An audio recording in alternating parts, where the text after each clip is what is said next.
프랑스 하면 어떤 느낌이 드시나요?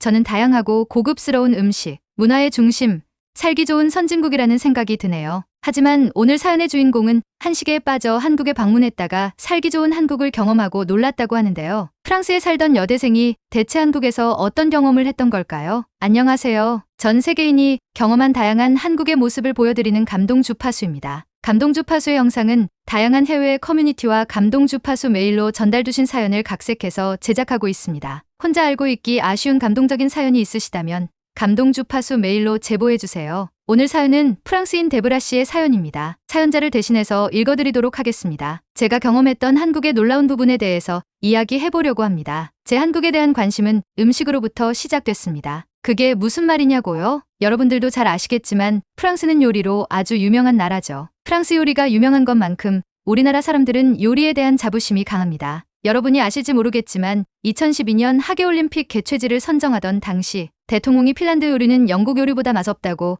운운하는 바람에 올림픽 유치에 실패했던 사건도 있었죠. 정치인들도 이렇게 타국의 신뢰를 저지를 만큼 우리나라 사람들은 요리에 대한 자부심이 상당합니다. 여러분들도 서양식 고급 요리의 기본은 프랑스식이라는 생각들 갖고 계시지 않으신가요? 하지만 여러분들이 모르는 사실이 있어요. 여러분들은 프랑스 음식이 상당히 다양하고 화려할 것이라고 생각하시겠지만 사실 프랑스 요리는 전반적으로 육류 위주로 서민식은 의외로 볼품이 없어요. 한국이나 외국에 주로 알려진 프랑스 요리는 고급스러운 비싼 요리들이죠. 서민들은 샌드위치나 파스타 같은 간단한 음식이나 간편식으로 끼니를 해결하는 경우가 상당히 많습니다. 하지만 제가 한국 드라마를 볼 때 대다수의 주인공들이 그냥 평범한 사람들이었는데 그들이 먹는 음식들은 정말 다양하더라고요. 그래서 저는 한국의 드라마 그 자체보다는 한국 드라마에 나오는 한국 음식들에 더 많은 관심을 기울이게 됐습니다. 그리고 혼자서 프랑스 각지에 유명하다는 한식당들을 찾아서 한식을 찾아 먹고 했죠. 왜 혼자서였냐고요? 친구들에게 한식을 먹으러 가자고 하면 차라리 고급 프랑스 음식을 먹으러 가지. 왜 그런 희한한 음식을 먹으려고 하느냐고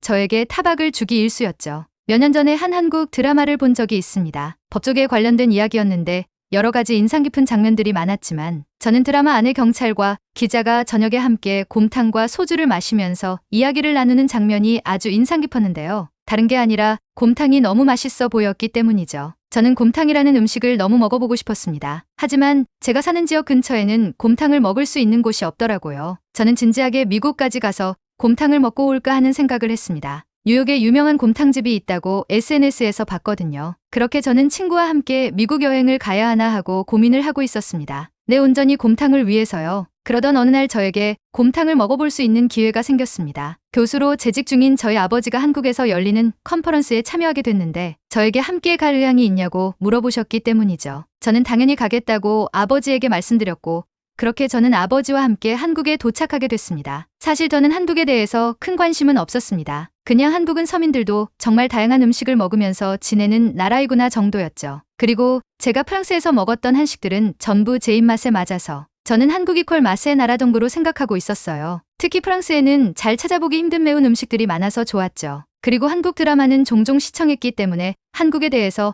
어느 정도는 알고 있다고 생각했죠. 그런데 한국에 방문하던 첫날 저는 한국에 대해 어느 정도 알고 있다고 생각했던 저의 생각을 송두리째 바꿔야 했습니다. 대체 왜 한국 드라마는 한국의 좋은 점에 대해서 자세하게 다루지 않는 걸까라는 생각이 들 정도였죠. 그러고 보니 한국 드라마는 한국인들을 위해 제작되는 거니 따로 한국의 장점을 이야기할 필요는 없겠네요. 한국인들은 너무 당연하게 경험하는 것일 테니까 말이죠. 무엇보다 놀랐던 건 흡연하는 사람이 잘 안 보인다는 점이었어요. 프랑스에서는 공공건물 근처 해변, 공원, 숲 같은 실외에서 흡연을 하는 사람들이 자주 보이거든요. 프랑스에서도 물론 실내 흡연은 제한되지만 야외 흡연의 경우 프랑스 지방정부에서 야외 흡연을 금지하고 있지만 전국적으로 야외 흡연을 금지하고 있는 건 아니라서 아직 야외에서 흡연을 하는 흡연자들이 많은 게 사실이거든요. 하지만 한국의 경우 야외에서 흡연하는 사람이 거의 없더라고요. 찾아보니 흡연 구역이나 흡연 부스 같은 게 잘 돼 있어서 흡연자들은 그곳에서 추위를 피하면서 흡연을 하고 있었습니다. 야외에 당배꽁초도 거의 없었고요. 길은 아주 쾌적했습니다. 저와 아버지는 한국의 길거리에 대해서 정말 감탄했어요. 또 지하철을 탔을 때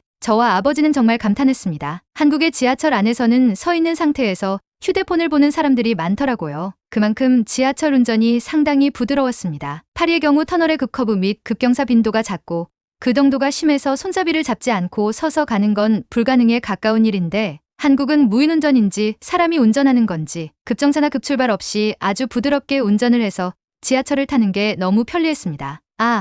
지하철 탈 때 또 놀랐던 건 사람이 문에 끼일 것 같을 때 문이 자동으로 열린다는 것이었어요. 제가 파리에서 지하철을 급하게 타려고 하다가 문에 끼었을 때 문이 열리지 않아서 주변 사람들이 힘을 합쳐 문을 완력으로 열어서 저를 도와줬던 경험이 있거든요. 아마 한국에 사는 사람들은 제 말을 믿을 수 없으시겠지만 사실이랍니다. 아버지 역시도 스무스한 지하철과 깨끗한 한국의 거리를 보면서 자신이 생각했던 한국과는 너무 다르다며 이렇게까지 선진화된 나라인 줄 상상하지 못했다고 하시더군요. 아버지는 공과대학 교수이기 때문에 상대적으로 세계적인 트렌드에 크게 관심이 없으신 분이었는데 왜 요즘 한국의 컨텐츠들이 전 세계적으로 흥행하는지 알 것 같다고 하셨어요. 그리고 제가 한국에서 너무너무 마음에 들었던 건 저녁 시간에도 안전하다는 것이었죠. 아버지와 함께 저녁에 편의점에서 간식거리를 사러 갔었는데 아버지도 뭔가 신난다는 표정으로 이렇게 늦은 시간에 쇼핑을 하는 경험은 몇 년 만인지 모르겠다면서 즐거워하셨어요. 물론 프랑스에도 파리의 샹젤리제 거리나 유명 캬바레에서는 늦게까지 영업을 하지만 그런 곳이 아니라 보통의 일반적인 동네에서는 치안이 좋지 않아 밤 늦게까지 돌아다니는 사람이 없거든요. 하지만 한국은 저녁에도 사람들이 많고 수많은 가로등과 편의점 때문에 무섭다는 생각이 전혀 들지 않더라고요. 그리고 편의점에 정말 다양한 간식거리들이 많았어요. 아버지는 진열장에 진열된 꼬치를 하나 선택하셨는데 생각보다 너무 맛있다며 좋아하시더라고요. 그리고 다음날 아버지는 컨퍼런스에 참여하러 가셨고 저는 뉴욕에서 유명한 곰탕집의 본점을 찾아갔습니다. 다행히 일찍 가서 그런지 줄은 길지 않았고 저는 금방 가게로 입장할 수 있었습니다. 드라마에 나왔던 곰탕들은 대개 뽀얀 국물이던데 이곳에 있는 곰탕은 그렇지 않더라고요. 투명한 색깔이었습니다. 저는 정말 기대가 됐어요. 뉴욕에서 유명하기도 하고 미슐랭 리스트에 오른 식당이기도 했으니까요. 그리고 제가 평소에 프랑스에서 먹던 한식과 본고장인 한국에서 먹는 한식이 어떻게 다를까 기대가 되기도 했습니다. 제가 주문했던 음식은 금방 준비가 됐고 저는 설레는 마음으로 국물을 떠서 입에 넣었습니다. 세상에 너무 담백하더라고요. 육수가 마치 와인같이 풍미가 있었어요. 너무 무겁지도 않고 그렇다고 너무 가볍지도 않았죠. 쌀알은 마치 하나하나 살아있는 것 같은 느낌이었어요. 나중에 제가 프랑스에 돌아와서 한 미국의 푸드칼럼니스트가 쓴 글을 읽었는데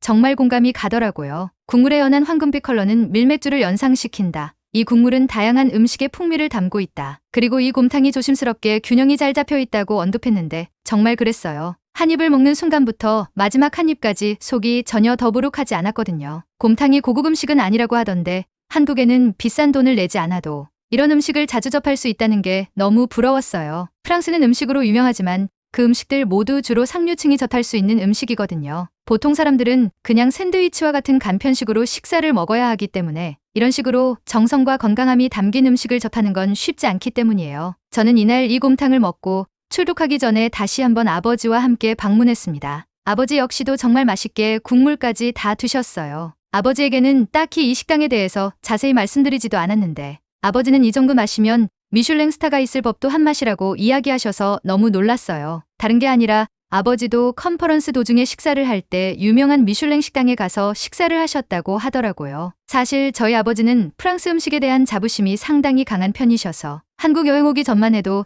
저에게 한국에서 유명한 프랑스 식당을 몇 군데 찾아보는 게 어떻겠냐고 물어보셨거든요. 저는 그런 아버지께 한국에는 프랑스 음식보다 훨씬 맛있는 것들이 많다며 일단 한번 드셔보시고 아버지 입맛에 안 맞으면 그때 프랑스 식당을 찾아보겠다고 말씀드렸거든요. 물론 제 예상과 마찬가지로 한국에서 프랑스 식당을 가는 일은 없었죠. 첫날 편의점에서 꼬치를 드시고 맛있다고 하시던 아버지를 보면서 저는 확신했죠. 아버지도 한국에서 한국 음식을 충분히 즐기실 수 있겠구나 하고 말이죠. 저는 아버지와 함께 제가 그렇게 먹고 싶어 하던 곰탕을 맛있게 먹고 한국의 식문화에 대해서 아버지와 함께 이야기를 나눴습니다. 아버지가 컨퍼런스에서 만난 다른 교수님들과 식사를 하면서 새롭게 배운 내용에 대해서 저한테 말씀해 주셨거든요. 한식은 육류 위주의 프랑스식과는 다르게 곡물을 활용한 음식이 다양하다고 하셨어요. 아버지가 가셨던 식당에서는 정말 다양한 나물 반찬들이 나왔는데 하나같이 정갈하고 정말 맛있었다고 하시더라고요. 식물 특유의 향과 한국의 양념들이 잘 어우러져서 정말 맛있고 부담 없이 먹을 수 있었다고 하셨어요. 그리고 밥에도 특이하게 나물을 함께 넣어서 돌솥밥에 나왔는데 밥을 다 먹고 돌솥밥에 물을 넣어 스프처럼 먹었는데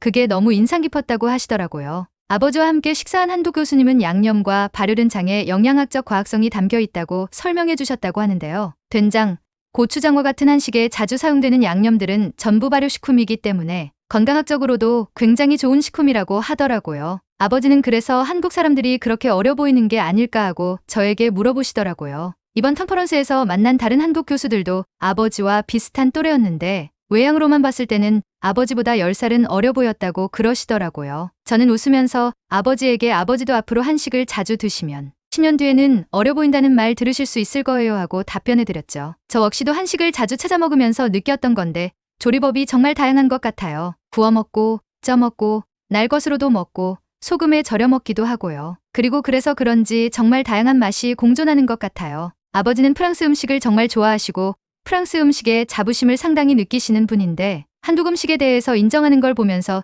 저는 괜히 제가 다 뿌듯했습니다. 그렇게 맛있는 한 끼를 마치고 저희는 어머니가 부탁한 화장품을 사기 위해 상점으로 향했습니다. 프랑스 하면 향수와 고급 화장품으로 유명한 걸로 잘 아실 텐데요. 저희 어머니는 색조 화장보다는 스킨케어에 관심이 많으신 분인데 어느 날 친구에게 한국 화장품을 선물 받아서 사용해 보신 뒤에는 꼭 한국 화장품만 사용하시고 있어요. 프랑스에도 좋은 화장품이 많기는 하지만 어머니의 피부에는 한국 화장품이 맞는 것 같다고 하시더라고요. 프랑스의 화장품들의 라인이 비교적 획일화되어 있는데 반해서 한국 화장품은 미백이면 미백, 탄력이면 탄력. 이런 식으로 개개인의 피부 고민에 맞게 라인이 다양하게 나와서 좋아서 한국 화장품을 사용하신다고 하시더라고요. 그래서 저와 아버지는 어머니가 적어두신 메모를 보며 한국 화장품 편집샵에서 화장품을 구매했습니다. 생각보다 저희 같은 외국인들이 많더라고요. 한국의 화장품이 전 세계적으로 인정받고 있구나 하는 생각을 했습니다. 저와 아버지도 각자의 화장품을 추가로 구매했죠. 이것저것 구매를 하다 보니 이벤트로 사은품 같은 걸 많이 주더라고요. 선물을 받은 것 같아서 너무 기분이 좋아졌습니다. 그렇게 저희는 한국에서의 미션을 모두 무사히 마치고 프랑스로 돌아왔습니다. 아버지와 함께 한국을 다녀온 뒤로 달라진 게 한 가지 있는데요. 그건 바로 이제 혼자 한식당을 가는 게 아니라 가족 모두 함께 한식당을 찾아다니게 됐다는 점이죠. 아버지가 교수님들과의 점심 식사에서 들었던 한식의 장점에 대해서 어머니께 말씀드리자 어머니는 그렇게 좋은 거라면 일주일에 한 번 이상은 먹어야 하는 거 아니냐며 된장찌개, 김치찌개 등 한식을 드시게 됐습니다. 가끔 친구들을 초대하셔서 한식을 만들어 두시기도 하시는데 맛은 아직 한식당에서의 맛이 나지 않지만 그래도 한식이라는 새로운 취미가 생긴 어머니를 응원해드리고 있습니다. 다음번에는 어머니도 함께 온 가족이 한국 여행을 할 수 있다면 정말 좋을 것 같네요. 하고 사연 보내주셨습니다. 서양 음식의 본고장이라고 할 수 있는 프랑스에서도 한식에 대한 관심이 점점 뜨거워지는 것 같습니다. 2023년 뉴욕 최고의 음식에는 다양한 한식당이 선정됐다고 하죠. 한식의 과학성과 그 맛이 전 세계적으로 인정받고 있는 것 같아서 정말 뿌듯해집니다. 프랑스에서는 다들 고급 음식만 먹고 지내는 줄 알았는데 그런 것도 아니라는 사실도 데브라 씨의 사연으로 알게 됐네요. 평범한 사람들도 다양한 음식을 먹고 즐길 수 있는 한국에 살고 있다는 점이 새삼 감사하고 다행스럽게 느껴집니다. 오늘의 감동 주파수 사연은 여기까지입니다. 끝까지 시청해주셔서 대단히 감사합니다. 감동 주파수의 사연이 좋으셨다면 다른 분들과 함께 나눠보시는 건 어떨까요? 행복한 하루 되시고 다음 사연으로 다시 뵙겠습니다.